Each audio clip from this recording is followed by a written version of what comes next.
¿Veis la presentación? Pues muy bien, pues vamos a hablar entonces del planetario, que pudo haber en el mecanismo. ¿Y por qué digo que pudo haber? Bueno, lo vamos a ver ahora en todo momento. He puesto la slide primera con la que quiero empezar, es una que ya he presentado en unas cuantas ocasiones, es este desplegable que el equipo de Tony Friz hizo sobre cómo tenía que ser el mecanismo, ¿no? Aquí lo hemos presentado muchas veces, aparece el mecanismo en su parte frontal con ese planetario del que vamos a hablar, unos textos arriba y abajo, la manivela que permitía hacer girar todos los engranajes y todos los trenes de engranajes con los indicadores, y aparece a la derecha de la imagen esa versión desplegada de todo lo que había por dentro. En las charlas que hemos dado anteriormente hemos explicado todo lo que sucedía en la parte trasera del mecanismo, todos los trenes de mecanismos de engranajes que permiten describir lo que sucede tanto en el indicador en espiral de arriba, que recordaremos que es el asociado al ciclo metónico, y en el indicador inferior, que es el asociado al ciclo de Saros y a los ciclos de eclipses. Y toda esta parte se ha podido explicar relativamente bien porque los restos que han quedado del mecanismo han quedado pues, montones de engranajes que se han visto directamente en estas tomografías que se hicieron tanto en los años 80-90 como en los años 2000. Y por desgracia, eso no ha sucedido lo mismo con la parte delantera del mecanismo.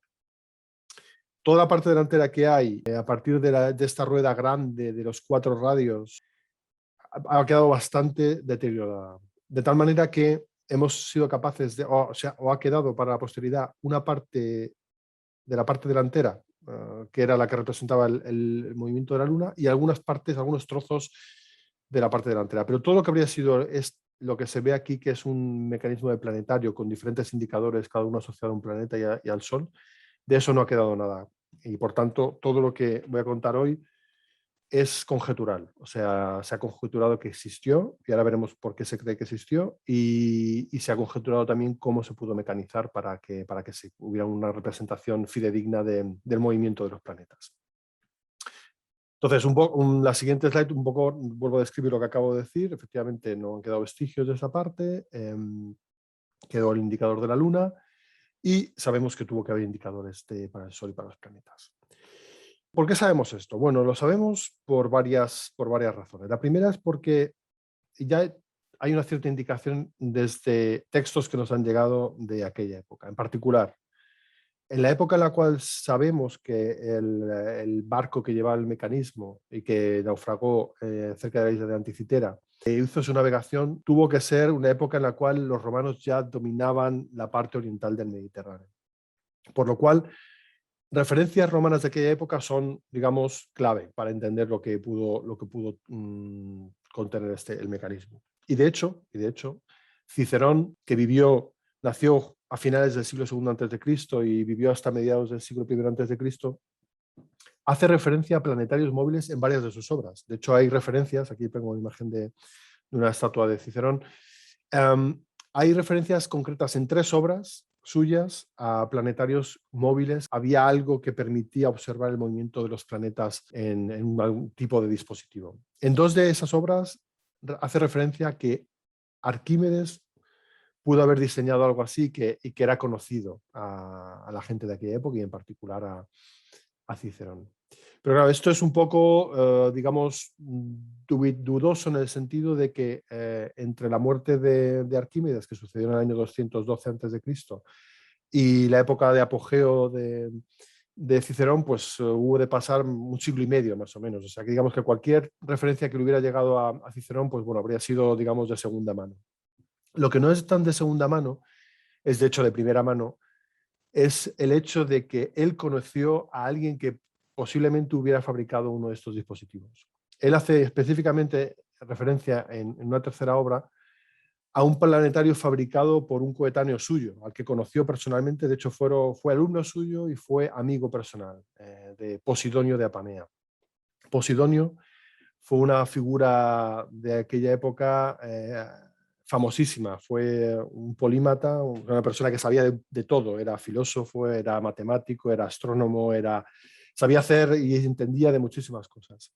Fue ciudadano de Rodas y en Rodas fue donde Cicerón, en uno de sus viajes, conoció a Posidonio y aprendió de la filosofía de Posidonio y de lo que hacía. Y por eso digo que posiblemente aquí tengamos un texto de primera mano o una experiencia de primera mano de algo que Cicerón vio que había hecho Posidonio y que aparentemente, por lo que cuenta en su obra, era un planetario fabricado por Posidonio. Aquí en esta siguiente tengo he puesto también una estatua de Posidonio. Y de todo esto lo que podemos concluir es que efectivamente en esa primera mitad del siglo I a.C., que es cuando sabemos que el barco que transportaba el mecanismo tuvo que naufragar, recordad que hablábamos de fechas entre el 70 y el 60 a.C. para la fecha del naufragio. Parece ser que en aquella época circulaban ya dispositivos que podrían representar el movimiento planetario. El mecanismo de Anticitera, por tanto, podría ser uno de esos mecanismos, y esto, como hemos dicho, vendría representado en la parte del anverso del mecanismo, pero como no nos ha quedado resto, pues tenemos que intentar interpretar e intentar ver cómo podría haber sido esa representación. Digamos, de este lado viene un poco todo lo que ha quedado en textos sobre la posibilidad de que existiera un dispositivo de este tipo. Pero como vamos a ver también dentro del propio mecanismo hay referencias a que tenía que haber esa parte que representaba a los planetas, ese planetario. Bueno, a la hora de representar el movimiento de los planetas en un dispositivo, lo que está claro es que no es una tarea sencilla. ¿Por qué? Porque tal y como su propio nombre en griego indica, planeta es un cuerpo errante, un cuerpo que se mueve en el cielo y que no solamente es que se mueva en el cielo, sino que además tiene a veces movimientos bastante erráticos. Aquí he puesto en esta transparencia una imagen en la cual se proyecta el movimiento de Marte cerca de su oposición con respecto a la Tierra en el año 2011, y se ve claramente cómo hace una especie de loop, una especie de ciclo, de curva en el cielo que hace que la representación de su movimiento haya supuesto a lo largo de toda la historia siempre un problema, porque una cosa es representar un movimiento uniforme, cosa que ya hemos visto que el mecanismo hacía de muchas maneras, y otra cosa muy distinta es representar un movimiento no uniforme. Y ya hemos visto algún ejemplo también en el mecanismo que representa un movimiento no uniforme, y volveremos sobre esto en próximas slides, en próximas transparencias. Entonces, como digo, lo importante es que el mecanismo, si quería hacer una representación fidedigna del movimiento de los planetas, tenía que ser capaz de representar no solamente un movimiento uniforme, sino un movimiento variable para representar el movimiento de los planetas. Y bueno, y esto también está relacionado, aquí estoy presentando otra transparencia en la cual, bueno, pues represento, por ejemplo, la situación relativa de un planeta que he puesto aquí azul con respecto a un planeta rojo, y en lo que sería una conjunción superior. O sea, cuando, por ejemplo, con respecto al planeta rojo que está en una órbita más alta, el planeta azul que está en una órbita más baja pasa por detrás del Sol. Entonces, llegaría un momento en el cual, por ejemplo, en esta posición que estoy marcando aquí, el planeta rojo ve el azul, en un momento posterior el planeta azul se ha metido por detrás del Sol, con lo cual ya no es visible, y unas fechas posteriores aparece de nuevo por detrás del Sol y se vería mientras que al principio se veía por las mañanas, al salir objeto del Sol se vería en el ocaso. Bueno, eso es un movimiento clásico de planetario, de un movimiento de un planeta respecto a otro. Y algo parecido sucede, bueno, pero evidentemente distinto, cuando se produce una oposición, ¿no? Aquí el planeta rojo en esta segunda parte se está oponiendo con respecto al planeta azul, y también vemos cómo esas direcciones en las cuales el planeta rojo se ve desde el azul varían mucho, y es en este tipo de movimientos en los cuales se produce estas curvas que he descrito en la transparencia anterior. Todo esto enlaza con la discusión que quería iniciar ahora, que es este movimiento relativo, este movimiento de los planetas era conocido desde la antigüedad por los pueblos antiguos. Y aquí, como siempre, tenemos como referente a los pueblos del Oriente Fértil, que fueron los primeros que empezaron a tratar de sistematizar las observaciones de los planetas y empezaron a compilar ya desde desde el tercer milenio antes de Cristo, observaciones de los planetas en el cielo.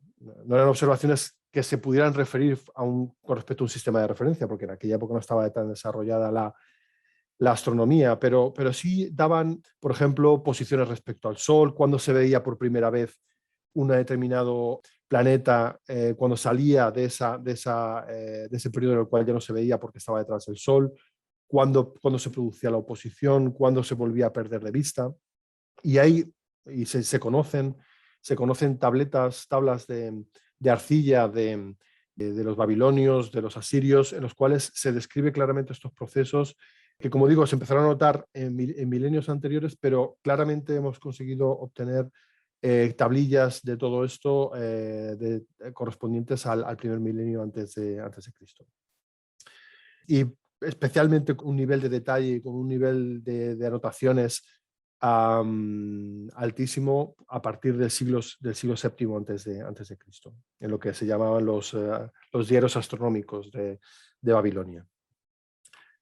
Entonces, ¿qué es lo que tenían estos diarios? ¿Qué es lo que podían, digamos, qué información podían dar? Bueno, básicamente el movimiento de un cuerpo, de un planeta con respecto, por ejemplo, a la Tierra, que es desde donde observamos ese movimiento, tiene una periodicidad que llamamos sinódica. O sea, si bien es verdad que hoy en día sabemos que los planetas se mueven en órbitas elípticas alrededor del Sol, esto evidentemente no se conocía en aquella época, y nosotros hemos podido calcular el periodo orbital de todos los planetas del sistema solar, y en particular los que se conocían en la antigüedad, ¿no? Y aquí en esta transparencia he puesto una tabla con los periodos orbitales de los planetas que se conocían en aquella época, ¿no? Mercurio, 0,24 años, Venus, 0,615 años, Marte, 1,881 años. Y bueno, pues así como con todos los planetas. Pero lo que observaban los pueblos de la antigüedad en el cielo no era el periodo orbital de un cuerpo, lo que observaban era el periodo sinódico, que es cuánto tiempo tarda ese otro cuerpo en hacer un movimiento similar al que hizo con anterioridad, con respecto a la Tierra. O sea, imaginaos el bucle ese del que hablábamos antes, que describía Marte.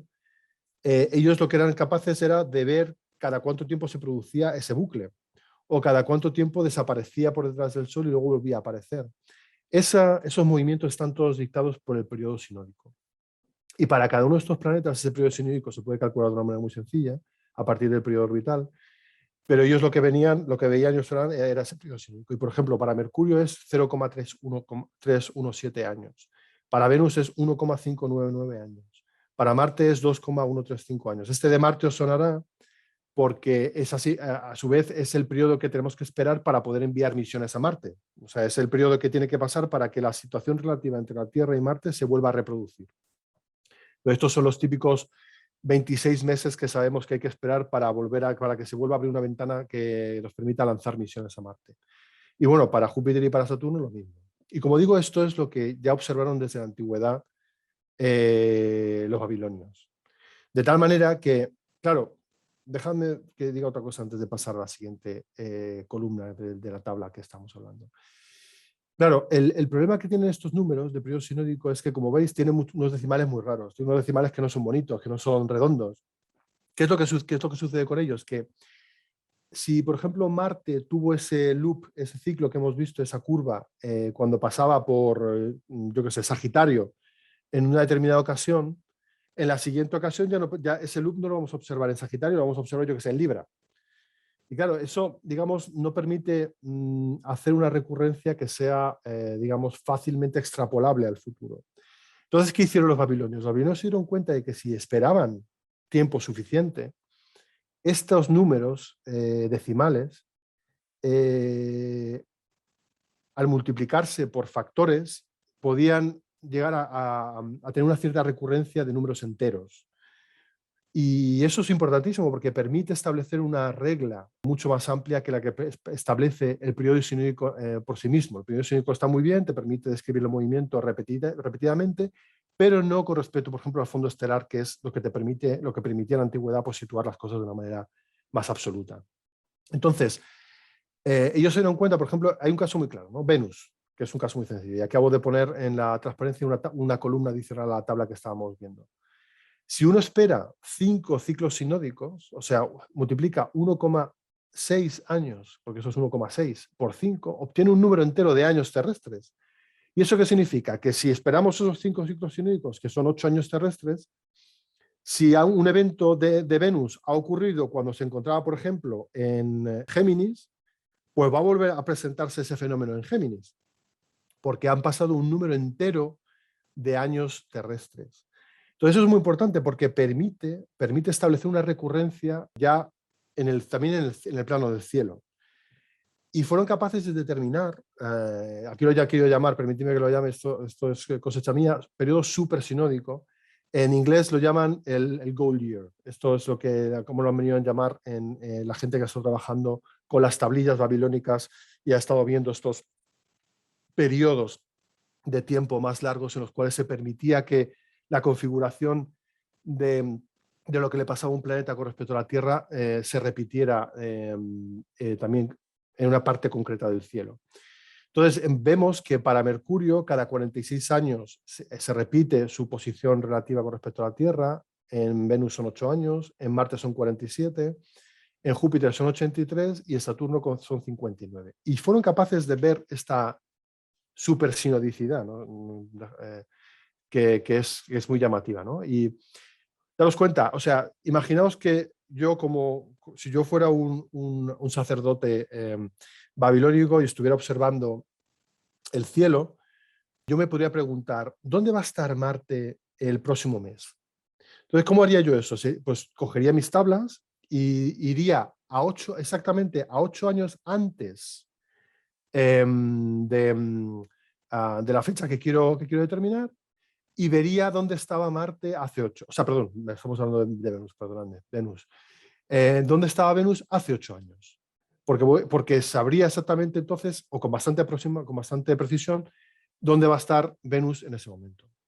Para el resto de planetas, estas supersinodicidades son mucho más altas, pero como tenían tablas recopiladas durante decenios y durante siglos, ellos podían ir, por ejemplo, en el caso de Mercurio, a 46 años antes y decir, muy bien, ¿dónde va a estar Mercurio dentro de un mes? Pues me voy a 46 años antes de esa fecha y vería exactamente dónde estaba Mercurio. Y esto, pues era la manera en la cual, digamos, los sacerdotes babilónicos podían prever dónde iba a estar un cuerpo en un determinado momento.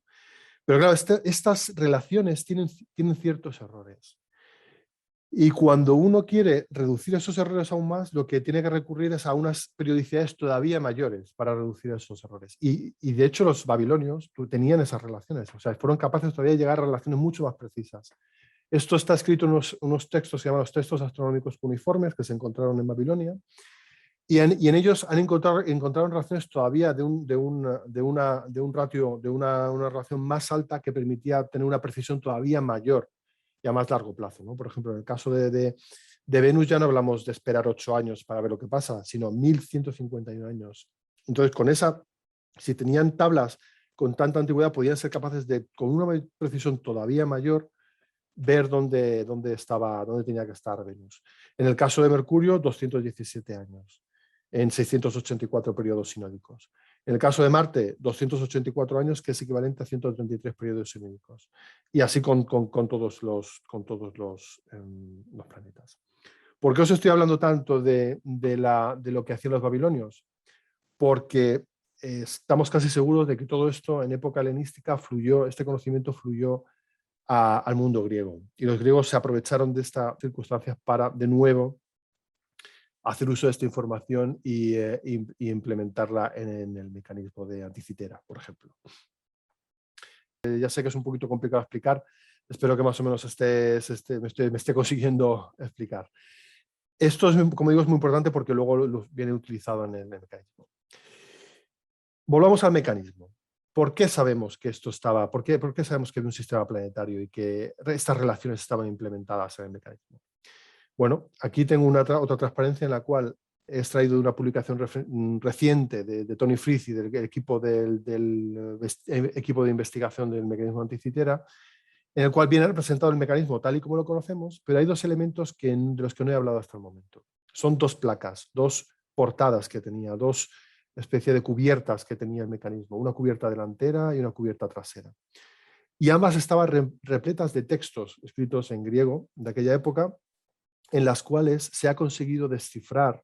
Aquí veis la parte que se ha conseguido, la parte irregular que se ha conseguido salvar de la completa destrucción de los efectos del mar, tanto en la cubierta delantera como en la cubierta trasera. Y esas partes han conseguido ser leídas gracias a esa técnica que os comenté en la primera charla de iluminación especial que desarrollaron específicamente para poder leer textos escritos del mecanismo. Y bueno, oh sorpresa, esas partes que se han conseguido leer en la parte delantera hablan precisamente de los ciclos de los planetas y en la parte trasera habla de la descripción del cosmos, de la estructura del calendario y de los ciclos del Sol y la Luna. Esto es auténticamente alucinante. Yo cuando leo estas cosas, de verdad es que se me pone el vello de punta, ¿no? Es alucinante lo que se ha conseguido leer de lo poco que quedó y de lo poco que ha quedado del mecanismo. Y evidentemente también es una maravilla ver todo lo que consiguieron plasmar en estos textos que había escritos en el propio mecanismo. Y bueno, aquí en la transparencia siguiente pues os muestro esos dos zonas de las que hablaba, la zona que se ha conseguido leer de la cubierta delantera y la zona que se ha conseguido leer de la cubierta trasera, en la cual se sabe que específicamente en cada una de estas secciones se hablaba de uno de los planetas. Incluso se ha conseguido leer los números de los que vamos a hablar ahora. Aquí hay un 422, un 464, que están relacionados específicamente con las relaciones que utilizaron en el mecanismo para implementar el movimiento de los planetas. Y en la trasera, pues por ejemplo, aquí hay palabras que se leen, ¿no? Por ejemplo, aquí cosmo, que significa relativo del cosmos. Todo esto, pues evidentemente la gente que entiende el lenguaje el griego de aquella época, pues ha sido capaz de entender todo lo que había escrito ahí. Y vamos a ver en concreto qué es lo que creemos que tuvo que haber, porque como digo de nuevo, voy a repetirlo, toda esta parte se perdió, no sabemos exactamente cómo estaba mecanizado. Pero sí sabemos de estas lecturas que se han conseguido identificar partes de texto relativamente a cada uno de los planetas que se conocían, y en particular hemos conseguido leer los números que se utilizaron o que se debieron de utilizar para Venus y Saturno, que son los que estaban marcados en la transparencia anterior. Y por ejemplo, los números que se han conseguido leer son, por ejemplo, que el periodo sinódico que se contemplaba para Venus era aproximadamente de 584 días, que es, como veréis, súper próximo a los 583,92 días que sabemos hoy en día que es con exactitud el periodo sinódico de Venus. Y en el caso de Saturno aparecen referencias al 378 días de periodo sinódico que en realidad para Saturno eran 378,09. Y además aparecen también expresamente estos números, el 462 y el 442, que son los años que hay que esperar para que haya una relación sinódica con Venus y Saturno, que no son exactamente las que he puesto anteriormente. Las que he puesto anteriormente se corresponden a relaciones identificadas por los babilonios. Pero daos cuenta que los que hicieron el mecanismo tuvieron que llegar a relaciones que fueran fácilmente implementables en el mecanismo, con lo cual no recurrieron exactamente a las relaciones que he mostrado anteriormente en la transparencia de las tablas cuneiformes, pero llegaron a unas que tienen una precisión muy, muy parecida. Por ejemplo, aquí vemos que para Venus tuvieron que utilizar 289 periódicos sinódicos de Venus que se corresponden con muy aproximadamente a 462 años terrestres, y en el caso de Saturno utilizaron 427 periódicos sinódicos de la Tierra con Saturno que se corresponden con 442 años terrestres. Y como digo, estas relaciones no son exactamente las mismas de las que he hablado anteriormente de los textos cuneiformes astronómicos, pero indican que los griegos tenían que conocer las tablas babilónicas para poder obtener relaciones que tienen un periodo tan largo de validez. aunque por desgracia no tenemos constancia de esa conexión directa entre los griegos y los babilonios. Sí sabemos que había una serie de personajes que anduvieron por Grecia y eran de origen babilónico y que probablemente llevaran con ellos este conocimiento, como por ejemplo Beroso y otros astrónomos caldeos. Pero bueno, digamos, no hay una atestiguación concreta de esa transferencia de conocimiento, aunque sabemos que tuvo que producirse. Para ir cerrando, ya creo que se va entendiendo un poco cómo tuvieron que llegar a mecanizar este tipo de movimiento en el mecanismo. Y como digo, se han hecho conjeturas de cómo se tuvo que llegar a hacer todo esto. Y por ejemplo, pues bueno, podemos con los casos concretos de Saturno y Venus, que son de los que tenemos claramente constancia en el mecanismo de que se habla de esos números en los textos referidos a los planetas y por tanto seguro que tenían que estar implementados en los engranajes que había dentro, en los trenes de engranajes. Pues por ejemplo, hemos visto que 289 periodos sinódicos de Venus con la Tierra se corresponden con 462 años terrestres. Os recordaréis que la rueda, el engranaje ese grande que tenía los 4 radios, ese daba una vuelta con cada año solar, con lo cual 462 vueltas de ese engranaje serían equivalentes a 289 periodos sinódicos con Venus. Entonces, se ve muy fácilmente que una relación así se podría conseguir solamente con 4 engranajes, con 2 de 51 y uno de 66 y uno de 63. De tal manera que encadenándolos se puede conseguir fácilmente esa relación. En el caso de Saturno, que sabemos que en 442 años terrestres se producen 427 periodos sinódicos con Saturno, pues lo mismo. Esta se puede conseguir con otra cadena de otro tren de 4 engranajes, en los cuales uno de 61 engrana con uno de 68, el de 68 está unido al de 56 y engrana con uno de 52. Entonces, con unas trenes de engranaje tan sencillos sería posible generar el movimiento sinódico de estos cuerpos dentro del mecanismo y por tanto representarlos en la parte delantera del mecanismo. Queda por resolver una cuestión y es, claro, hemos visto que los planetas no tienen un movimiento uniforme. Estas relaciones que estamos viendo aquí nos permitirían introducir movimientos uniformes con esas periodicidades, pero quedaría por resolver la cuestión del movimiento irregular de los planetas. Pero ya hemos visto, y lo vimos hace 3 charlas, si no recuerdo mal, que el mecanismo ya, el autor, el diseñador del mecanismo ya incluía movimientos irregulares. Y vimos el movimiento irregular de la Luna, cómo consiguió, gracias a un mecanismo de pasador y ranura, que recordaréis en esta transparencia que pongo aquí, recordaréis este mecanismo, doble mecanismo de 50 engranajes a través del cual uno con un pasador y el otro con la ranura se conseguía imprimir un movimiento no uniforme, partiendo de un movimiento uniforme. Entonces, los investigadores piensan que el diseñador del mecanismo pudo recurrir a soluciones similares para trasladar ese movimiento uniforme a un movimiento que pudiera simular esos retrocesos, esas loops, esos ciclos que daban, esas curvas que daban los planetas en el cielo. O sea, el planeta avanzaría, se pararía, retrocedería el indicador y luego volvería a avanzar. Y eso se ha conseguido de hecho hacer modelos físicos que consiguen simular este tipo de movimiento con las soluciones tecnológicas que utilizó el propio mecanismo.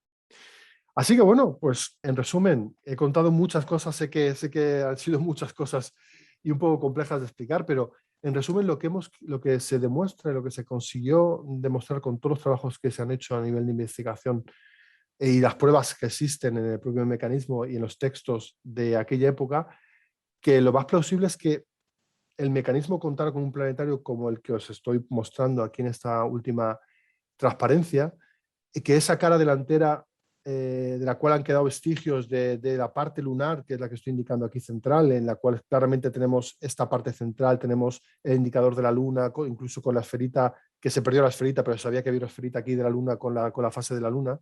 Y también tenemos restos de indicadores externos, uno de los cuales es el zodiaco y el segundo es un periodo anual de 365 días, el calendario egipcio. Tuvo que haber, y con toda seguridad, esta otra parte que estamos mostrando aquí, que son diferentes esferas, diferentes circunferencias que representaran el movimiento de los planetas que se conocían: Mercurio, Venus, el Sol puesto aquí en tercera posición como una esfera dorada, Marte en rojo, Júpiter y Saturno. Incluso aparecen referencias en los textos que se han recuperado a los colores que tenían que tendrían esas esferitas representando los planetas. Y bueno, pues aquí veríamos que el Sol discurre a lo largo del año dando una revolución completa alrededor de toda esta dial, mientras que los planetas pues seguirían un curso más o menos uniforme. De repente se pararían en su movimiento, volverían un poco en su movimiento para representar ese movimiento de retroceso que se produce en el cielo, y luego volverían a emprender el camino para dar revoluciones completas también a la Tierra, que en este caso, como es un modelo centrado en la Tierra, pues, y que por lo tanto la Tierra estaría aquí en el centro, pues representaría ese movimiento de los cuerpos con respecto a la Tierra. Y bueno, con esto querría cerrar mi intervención, y espero que haber conseguido trasladar esos conocimientos que tuvieron tanto los babilonios, tan precisos y tan increíbles, y cómo los griegos fueron capaces de llevar esos conocimientos al mecanismo de Anticitera. Pues muchas gracias, Juan Luis.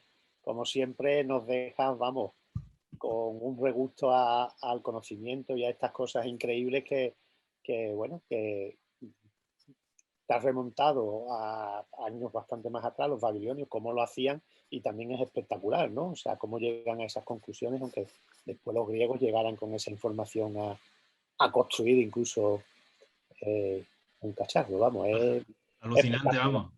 Yo cada intervención de Juan Luis en este mecanismo, vamos, me ha encantado. Bueno, una cosa increíble, increíble. Increíble dos cosas, o sea, el mecanismo en sí, sí, me parece totalmente increíble, y el trabajo de investigación de cómo con tan poquitas piezas han llegado a esto, me parece igualmente meritorio e increíble, ¿verdad? Está claro que la historia del mecanismo tiene dos partes. Una es la parte del momento en el que lo hicieron, de quién lo hizo, de cómo se hizo, de toda la historia que tuvo hasta que naufragó el barco. Y luego claramente hay una segunda parte de la historia que no deja de ser igualmente fascinante, como dice José Luis, que es toda la que ha seguido al descubrimiento y a todo lo que se ha hecho en los últimos 50 años para intentar explicar lo que había ahí dentro y todo lo que se ha conseguido hacer, que es, en ambos casos, en ambas partes de la historia del mecanismo, es absolutamente fascinante. Ya lo creo. Yo te iba a preguntar una cosita. Has comentado de que no se tiene constancia, salvo esos pequeños legajos que han quedado de texto, de que, bueno, se simularan todos los planetas. Hay parte de Saturno y de Venus que ha comentado que es lo que se ha... Y has traducido que esos periodos el sinódico ampliado y todo eso se podía simular con un par de engranajes, o sea, con 4 engranajes más o menos. ¿Habría capacidad en el tamaño del